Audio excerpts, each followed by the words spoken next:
My name's Bauer. I've been studying permaculture since 1995. I moved to Salt Spring in 2002 where I met Michael Nichols at Seven Ravens Farm.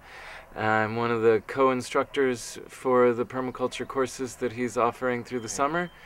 So I'd like to take you on a little tour of the Blue Raven Farm, a location that I have worked for the last 10 years, developing permaculture systems, orchards, greenhouse, and berries and food forests over time. I hope you enjoy. Here is transition from old compost piles into new garden beds. Again, the reason that this mechanism was used is because it's a way of cultivating earth without using oil, using petroleum. So we cover the soil, cover the earth with cardboard, cover the grass with cardboard, use it to assemble all the biomass in the local area into one location, build compost piles, let nutrient accumulate into one location, and then harvest the compost pile off. And when you're and as you're harvesting the compost, leave about a foot of soil at the bottom and you have a new garden bed.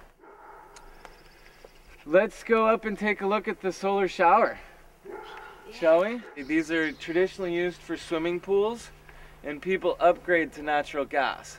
And then they get rid of their solar heat exchangers. And then they get rid of them for fairly cheaply. And when the water heats up, cold water comes from up there, comes down into the bottom of the panel, and then as it heats up, it rises. And as it gets hot, it rises further and faster until then, once it's really hot at the top of the panel, it rises all the way up to the top of the tank, 12 feet above this point, with no electricity. So just using thermal convection, we can move water, cold water down and hot water up, and heat the water passively throughout the course of the day. Going through this process, it's not that the plant is inappropriate, it's that where we put it was inappropriate. And that we're just going through the process of experimenting and learning, and oftentimes we kill things. And that's okay. But you can put strawberries, you can put thyme, you can put rosemary, you can put irises directly into the cracks on rock walls and keep the grass out. Right, and make wonderful habitat. The other reason that I wanted to do this is that we introduced lizards. We introduced the native alligator lizard onto the land, because there's some in other heat pockets around the valley and up on Mount Maxwell, but there wasn't any on this property. And so in order to maximize my diversity, again, we had lots of snakes, but I wanted to get some alligator lizards in here because lizards are really super important part of the ecosystem.